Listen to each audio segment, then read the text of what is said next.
Haleluya, Shalom. Saya Pendeta Gelvin Arta. Senang bisa kembali menyapa saudara. How are you today? Tema kita hari ini adalah Cotomata atau Cotomate. Ya, ini bukan bahasa Makassar saudara ya. Ini bahasa Jepang yang artinya adalah tahan dulu atau tunggu dulu ya. Nah, pembacaan kita terambil dalam Injil Lukas pasal 10 ayat 25 sampai 37. Namun yang merupakan nats kita, saya bacakan ayat yang ke-27. Demikian firman Tuhan. Kasihilah sesama manusia seperti dirimu sendiri. Saudara yang dikasihi oleh Tuhan Yesus Kristus, tahan, tunggu dulu. Itu yang dikatakan oleh Yukio Shigi, 70 tahun. Ya, ketika itu dia tak sempat mengatakan hal itu kepada sahabatnya yang tewas bunuh diri di tebing Tojinbo.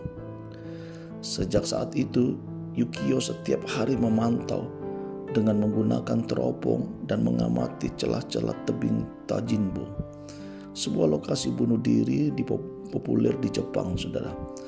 Nah, setiap kali ada orang yang hendak bunuh diri, Yukio berkata, Cotomato, artinya yaitu tadi yang saya bilang, tahan atau tunggu dulu. Lalu segera ia berupaya berdiskusi dan memberikan pengharapan.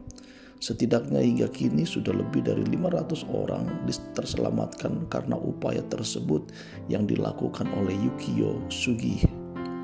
Saudara yang dikasihi oleh Tuhan, apa yang dilakukan oleh Yukio Shigi mengingatkan saya pada satu tindakan orang Samaria yang baik hati itu.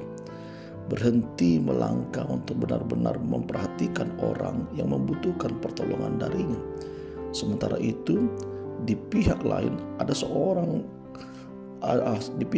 orang-orang yang sedang sibuk mengejar pengakuan sebagai orang yang baik di hadapan Allah, yaitu orang-orang yang setia berada di rumah ibadah. Seorang imam dan orang Lewi lewat di jalan yang sama, tempat seseorang tergeletak setengah mati loh saudara ya, akibat dirampok. Namun mereka sama sekali tidak berhenti dan bahkan melewati orang itu. Kita bisa baca itu di ayat 31 dan ayat 32. Saudara, banyak orang di sekitar kita mengalami penderitaan. Kalau kita mau membuka mata kita, akankah kita hanya meneropong saja sebagai orang-orang yang beribadah kepada Allah? Ataukah kita akan berbuat kasih dengan menahan penderitaan sesama kita agar penderitaan itu tidak menghancurkan mereka? Tuhan mau kita memperdulikan orang-orang di sekitar kita yang membutuhkan uluran tangan Tuhan. Karena itu saudara, tahan, tunggu dulu. Ini harus menjadi pengingat bagi kita. Kita berkata, aku mengasihimu, aku mencintaimu. Tuhan mengasihi engkau, saudaraku. Kiranya kita dikuatkan untuk bersikap demikian terhadap orang-orang yang mungkin sedang putus asa dalam kehidupan ini dan membutuhkan pertolongan kita. Apa yang kita renungkan dari renungan How Are You Today hari ini, saudara? Yaitu menahan dengan kasih agar penderitaan tak menghancurkan hidup sesama kita. Itu merupakan kehendak Tuhan kita.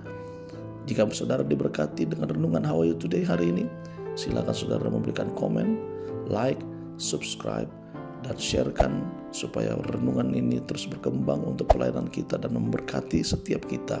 Saya Pendeta Gelvin Arta. Tuhan Yesus memberkati. Amin.